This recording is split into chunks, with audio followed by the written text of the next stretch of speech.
Finance requires aggressive personalities. That's what my brother Troy said when he terminated my partnership. Just like that. 23 years building Shepherd Capital Holdings, and he cut me loose with a handshake and corporate speak. My name is Colin Shepherd. I'm 41, and until last week I was senior partner at the investment firm my dad started in our garage back in 1987. Troy's 39, 2 years younger, but he's been acting like the heir apparent since he learned to walk.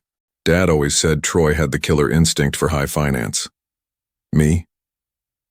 I was the steady hand, the one clients trusted with their retirement funds and their kids' college money. Troy had been circling this moment for months. Ever since Dad announced he was stepping back from day-to-day operations, Troy started making moves, brought in 2 outside investors, restructured the partnership agreements, held meetings I wasn't invited to. The writing was on the wall, but I kept my head down and did my job.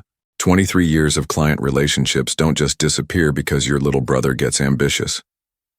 The morning he called me into the conference room, I knew what was coming. Troy sat behind Dad's old desk like he'd been born to it, wearing a suit that cost more than most people make in a month. The 2 outside investors flanked him like bodyguards. "Colin, we need to talk about your role moving forward," he started. I sat across from him in the same chair where I'd pitched my first client presentation 15 years ago. The leather was worn smooth from all the nervous executives who'd sat there before me, hoping we could save their companies from bankruptcy or grow their family trusts into something their grandchildren would thank them for. "The firm's evolving," Troy continued.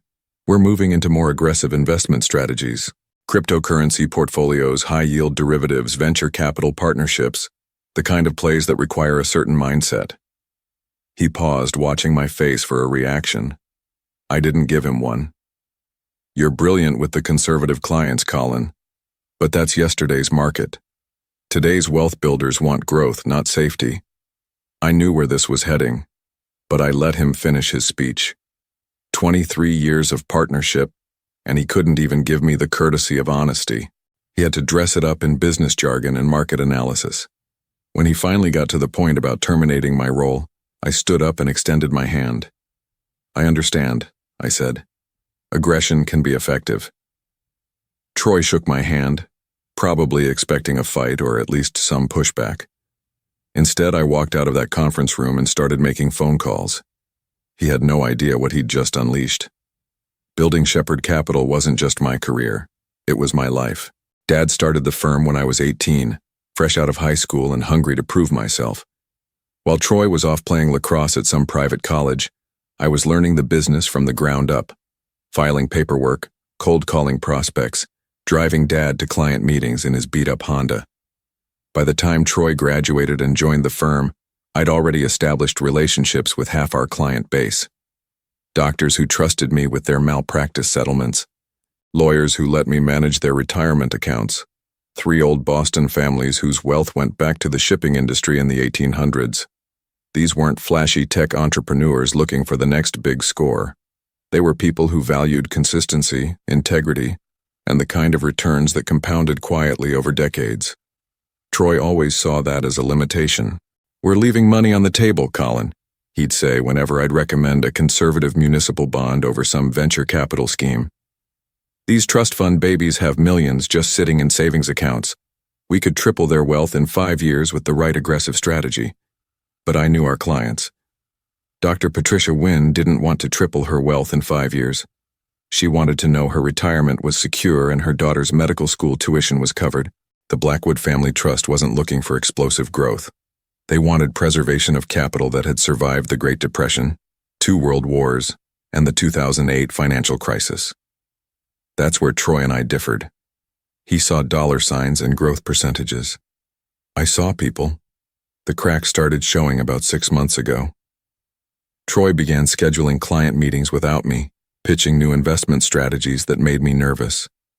He'd come back from these meetings talking about cryptocurrency portfolios and hedge fund partnerships like they were guaranteed winners. When I'd ask for details, he'd wave me off with some comment about evolving the firm's vision. Then came the outside investors. 2 guys from New York with expensive watches and thin smiles. They'd sit in our conference room talking about market disruption and aggressive growth models, while Troy nodded along like their best student. Dad seemed uncomfortable with them, but he was already talking about retirement, and Troy had convinced him these were the kind of partners who could take Shepherd Capital to the next level. I started noticing other changes too. Phone calls that stopped when I entered the room. Emails I wasn't copied on. Documents that required only Troy's signature when they used to require both partners' approval. The morning Troy terminated my partnership, I wasn't surprised. Disappointed, maybe. Hurt that 23 years of partnership meant so little to him. But not surprised. What did surprise me was how calm I felt walking out of that building. I sat in my truck for an hour after Troy dismissed me. Not because I was devastated. I'd seen this coming for months. I sat there because I was calculating. 23 years of client relationships don't just belong to Shepherd Capital Holdings. They belong to the person who built them, nurtured them, earned the trust that makes them possible. Troy thought he was inheriting a client list when he took over the firm. What he was actually inheriting was my reputation, my relationships, and my word. That's when I realized what I had to do.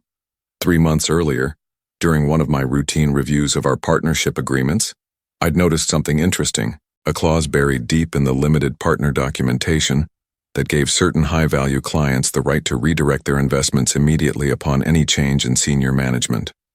It was standard language, the kind of protective measure wealthy families insist on when they're entrusting millions to an investment firm.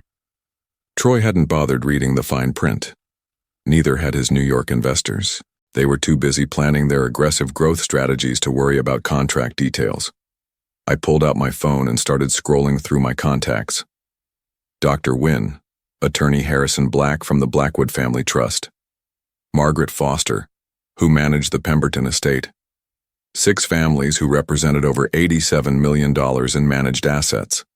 6 families who'd trusted me personally for more than a decade. The first call was to Dr. Wynn. Patricia, it's Colin Shepherd. I wanted to let you know there have been some management changes at the firm, and I wanted to discuss your options under the partnership protection clause in your agreement. Her response was immediate. Are you leaving, Colin?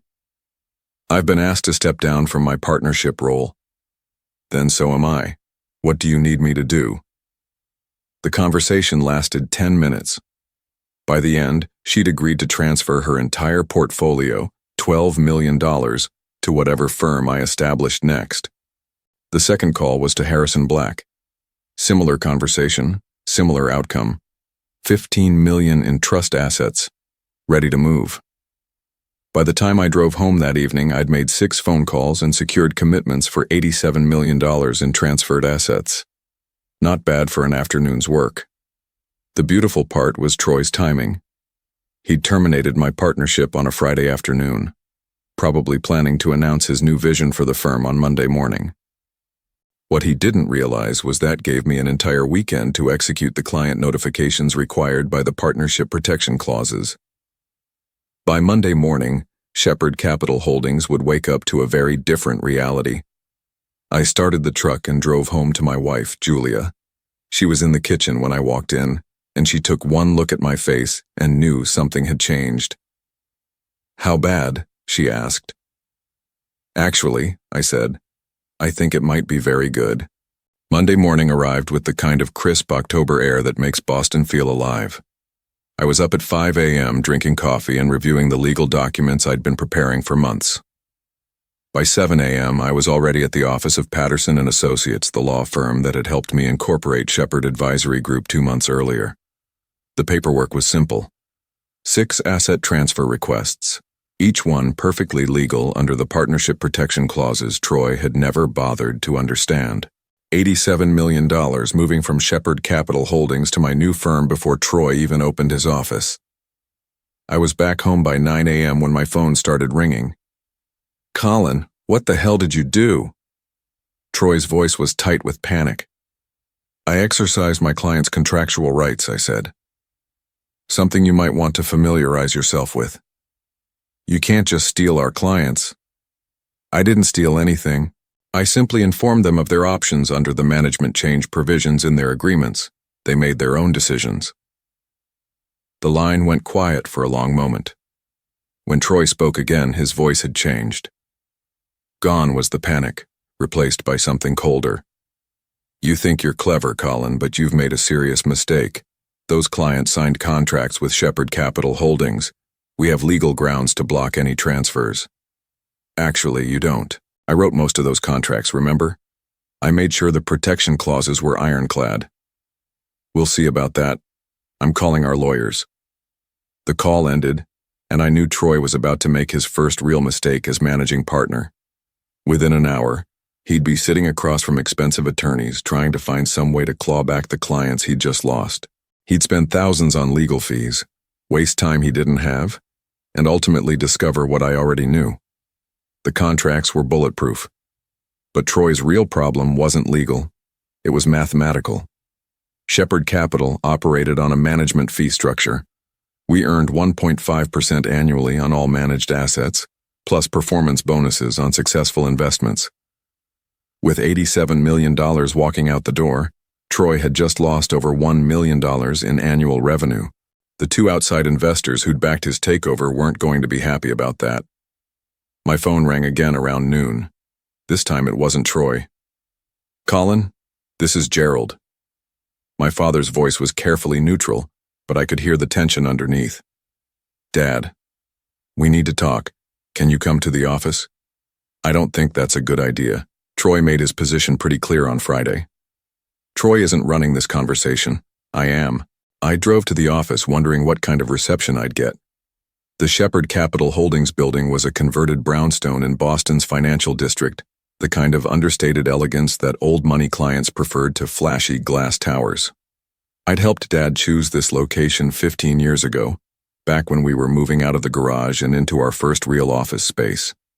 The receptionist, Kelly, looked uncomfortable when I walked in. She'd been with us for 8 years, and I could see the conflict in her eyes. He's waiting in the conference room, she said quietly. I found Dad sitting alone at the mahogany table where Troy had terminated my partnership 3 days earlier. He looked older than his 68 years, and I realized this whole situation was taking a toll on him. Sit down, Colin. I took the same chair I'd occupied on Friday, but this time the dynamic was different. Dad wasn't mediating between his sons anymore. He was trying to save his company. Troy tells me you've stolen our clients.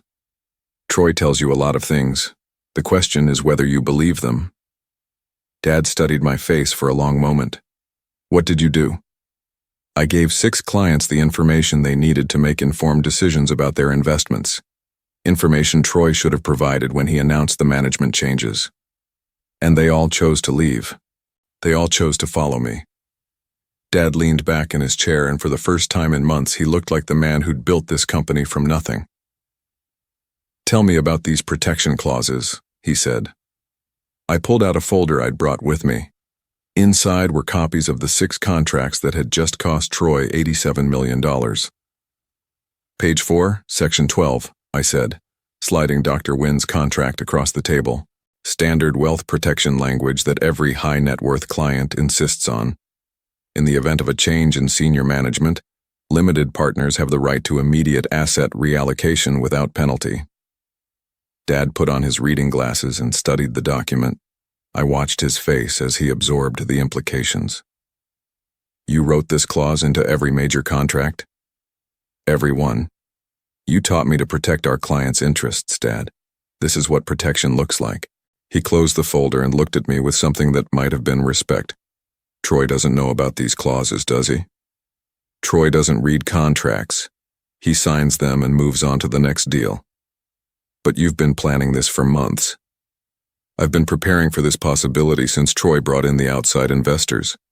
When you announced your retirement, I knew what was coming. Dad was quiet for a long moment, processing everything I'd told him. When he spoke again, his voice was different. There's something you need to know about those investors, he said. Something Troy hasn't told you. I waited. They didn't just want a partnership stake in Shepherd Capital. They wanted to acquire us outright. The plan was to use our client relationships to bootstrap a much larger investment fund. Troy convinced them to start with a partnership arrangement, but the end game was always a complete buyout. The pieces started falling into place. Troy's aggressive expansion plans, the meetings I wasn't invited to, the rush to change the firm's investment philosophy. They were never planning to keep me around, I said. Troy convinced them you'd be a problem, too conservative, too attached to the old ways. They wanted someone who could deliver the kind of growth numbers that would justify their investment. And now? Dad almost smiled. Now they're looking at a firm that just lost 60% of its managed assets in a single morning. The growth projections Troy promised them are mathematically impossible. I understood then why Dad had called this meeting. It wasn't about family reconciliation or finding a way to bring me back into the fold. It was about survival. What are you asking me, Dad? I'm asking what it would take for you to consider returning those clients to Shepherd Capital. Under Troy's management? Nothing. What about under different management? I studied his face, looking for the angle I knew had to be there. The outside investors have an escape clause, Dad continued. If the firm fails to meet certain performance benchmarks in the first quarter, they can withdraw their investment and dissolve the partnership. Troy doesn't know about this clause. It was added to the agreement after he signed it. You're planning to force them out. I'm planning to give them a reason to leave voluntarily. The question is whether you'd be interested in rebuilding what we started. I thought about the 6 phone calls I'd made on Friday afternoon, the trust those clients had placed in me personally, not in the Shepherd Capital name, the new firm I'd already incorporated, the office space I'd already leased. I appreciate the offer, Dad, but I think it's too late for that. His expression told me he'd been expecting that answer.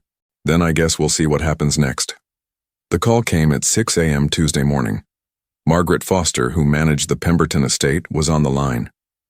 Colin, I just got off the phone with Harrison Black. He says you're setting up a new firm? That's right. Shepherd Advisory Group. We'll be operational by next Monday. Good.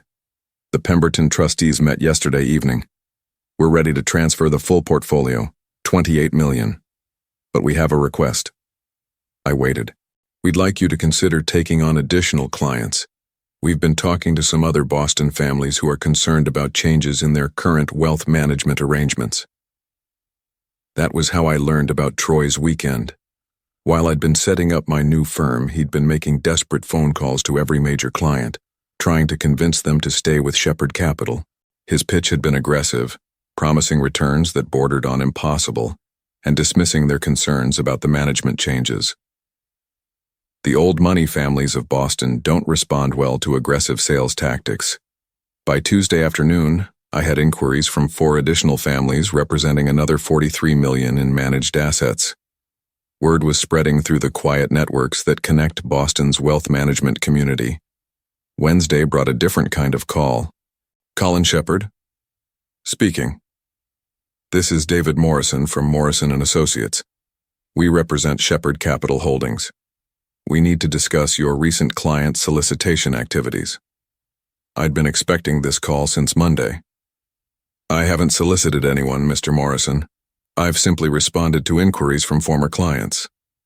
Our understanding is that you actively contacted clients to encourage them to terminate their relationships with Shepherd Capital.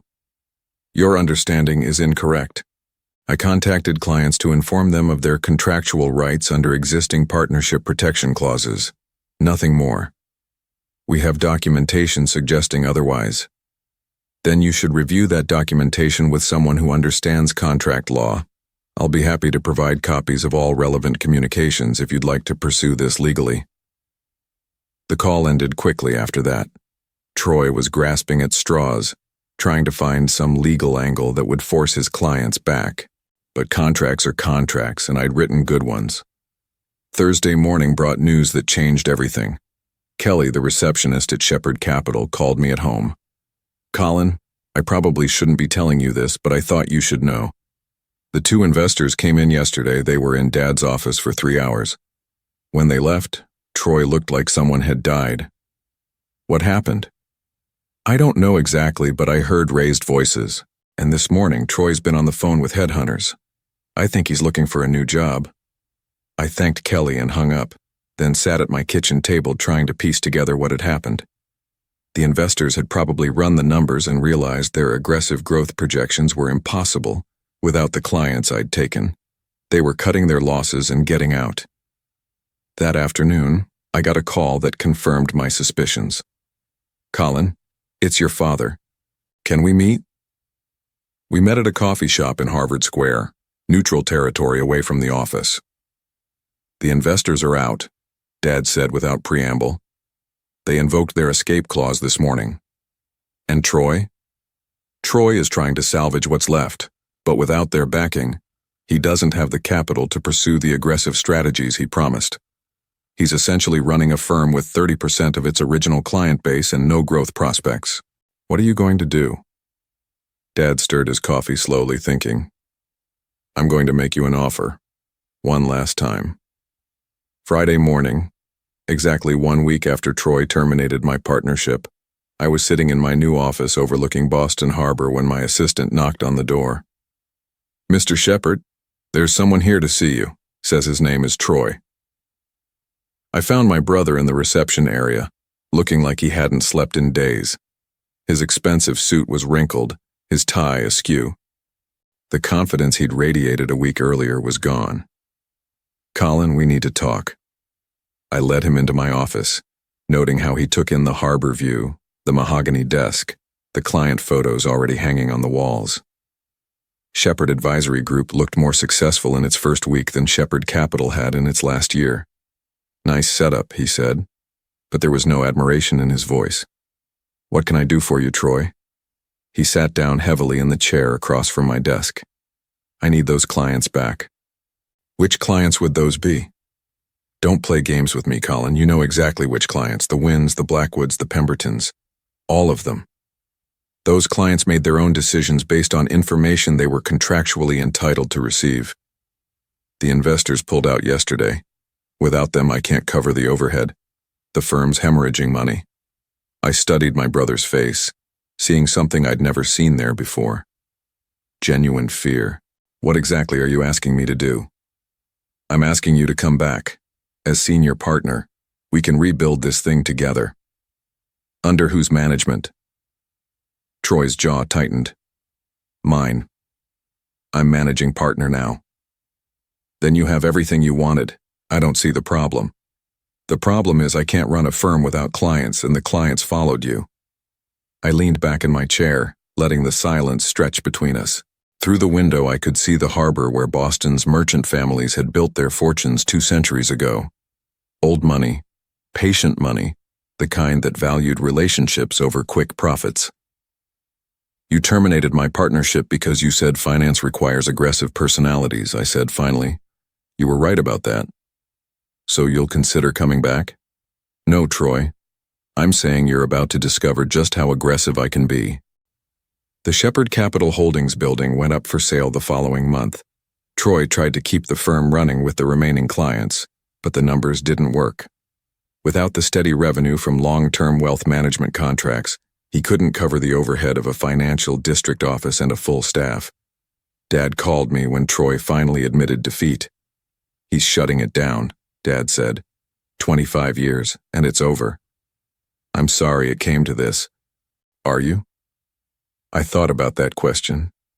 Was I sorry my brother had destroyed the company our family had built? Yes.